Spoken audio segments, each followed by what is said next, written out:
Selamat pagi, Pak Daniel dan teman-teman sekalian. Kami dari kelompok Unilever akan menjelaskan mengenai hasil UTS kami, mengenai bisnis model Canvas dan value proposition Canvas. Terdiri dari Sophie, Albert, dan Axel. Next.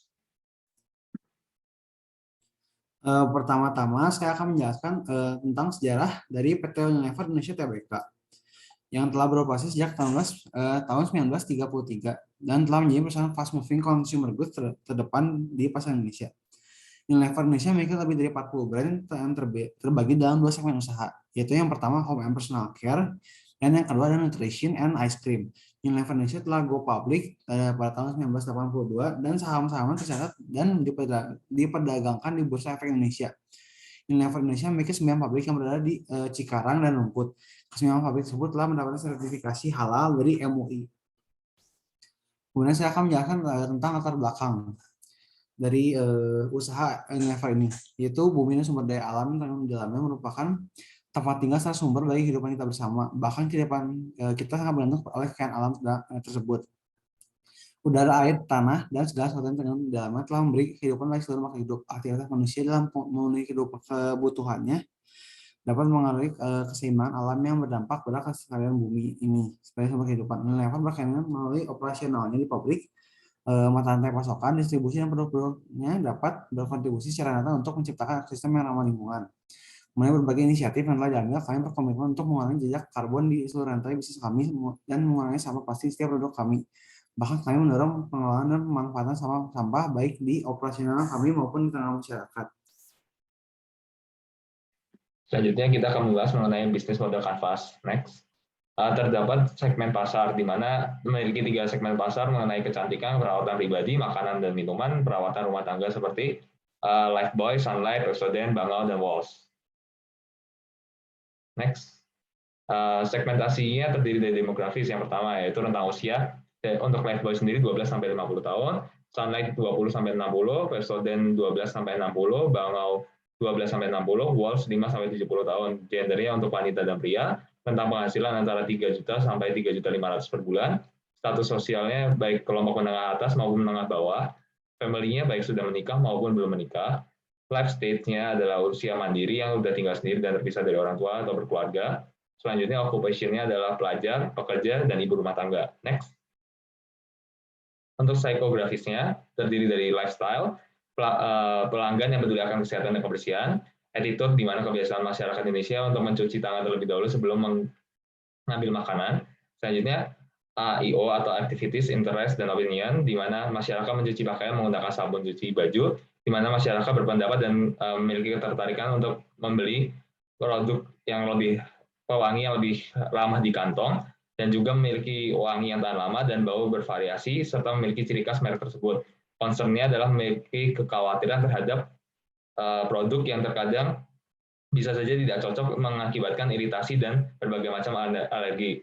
Selanjutnya, personality. Masyarakat Indonesia memiliki kecenderungan untuk membeli barang yang terjangkau dan efisien serta praktis digunakan. Selanjutnya, values adalah kecenderungan masyarakat untuk membeli produk dengan pola pikir produk tersebut harus memiliki akreditasi yang baik dan juga ramah lingkungan. Next.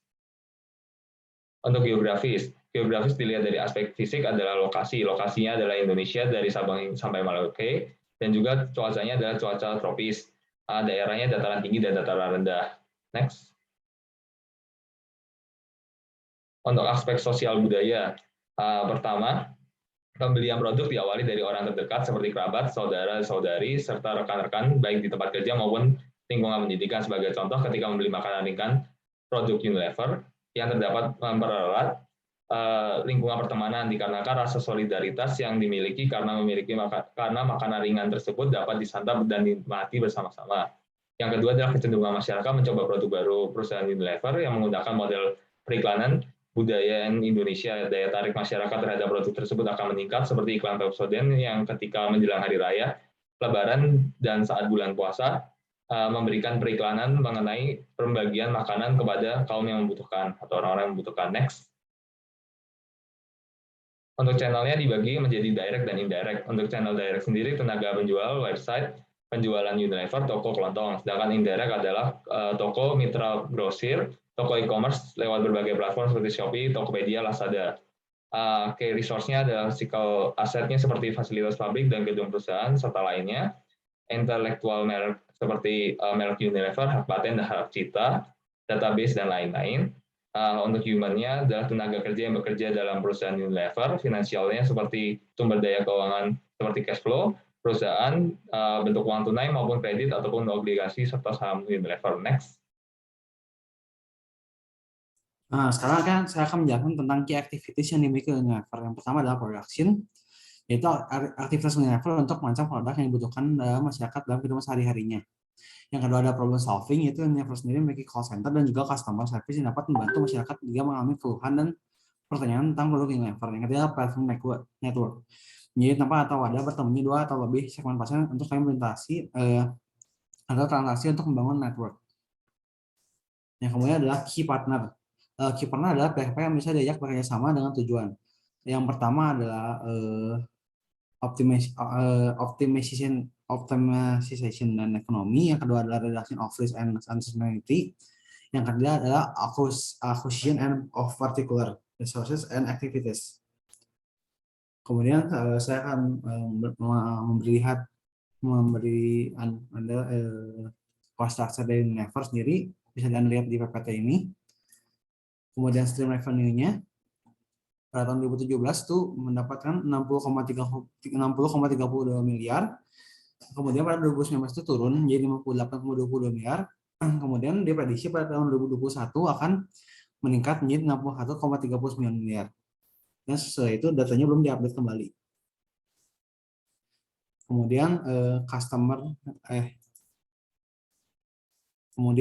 relationship dalam upaya untuk meningkatkan pengalaman konsumen dan dalam mengumpulkan informasi pelanggan yang baik, Unilever telah mulai menggunakan Astute solusi yang dialog, yaitu alat untuk memanggil pusat atau berinteraksi dengan customer service kami untuk lebih mudah mendapatkan keluhan maupun saran daripada para konsumen Unilever sendiri.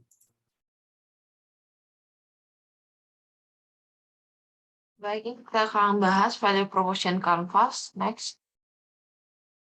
Jadi customer pain sendiri adalah menggambarkan resiko, yaitu potensi hasil yang buruk terkait dengan menyelesaikan pekerjaan dengan buruk atau tidak kemudian sama sekali. 3 jenisnya yaitu negative emotion, bisa rasa frustasi, dan undesired cost, yaitu situasi kekecewaan para customer karena performa buruk. Dan yang ketiga ada rage, yaitu masalah yang diterima oleh konsumen yang melibatkan masalah teknik. Next. Kemudian ada customer gain, yaitu menggambarkan keuntungan yang diperoleh konsumen dari produk yang dijual perusahaan. Ada 4 jenis customer gain, yaitu yang pertama required gain, yang kedua expected gain, yang ketiga adalah desired gains, dan yang terakhir ada unexpected gains. Selanjutnya produk dan service merupakan list dari produk atau layanan yang memberikan item-item apa saja yang dapat digunakan oleh customer. Terus produk dan layanan diharapkan membantu customer dan dalam menyelesaikan fungsi fungsional, sosial, emosional, dan bahkan membantu memenuhi kebutuhan dasar. Contohnya aja seperti cycle thinkable, intangible, digital, dan finansial. Next. Oke, sekarang kita membahas pain reliever, yaitu menggambarkan bagaimana produk atau jasa mengurangi rasa sakit tertentu pada diri pelanggan. Next. Contohnya pada Unilever sendiri itu ada pelayanan customer service, yaitu memudahkan pelayanan antara customer dan juga pihak Unilever sendiri. Next. Dan juga Unilever sendiri punya program yaitu bijak dalam penggunaan plastik, yaitu Unilever sendiri menggunakan semua botol dengan 100% daur ulang. Next. Dan juga Unilever juga memiliki pabrik yang bebas limbah. Next. Dan juga Unilever sendiri memiliki program yaitu bersama dengan para petani dalam mengambil bahan baku dari petani lokal. Next. Selanjutnya gains creators, di mana pencipta keuntungan bagi konsumennya, di mana sebagai contoh adalah pemberian 10% sampai 30% penambahan isi produk seperti pada makanan ataupun sabun produk Unilever. Next. Thank you. Sekian dan terima kasih presentasi dari kelompok kami mengenai hasil diskusi UTS kami. Terima kasih, selamat pagi.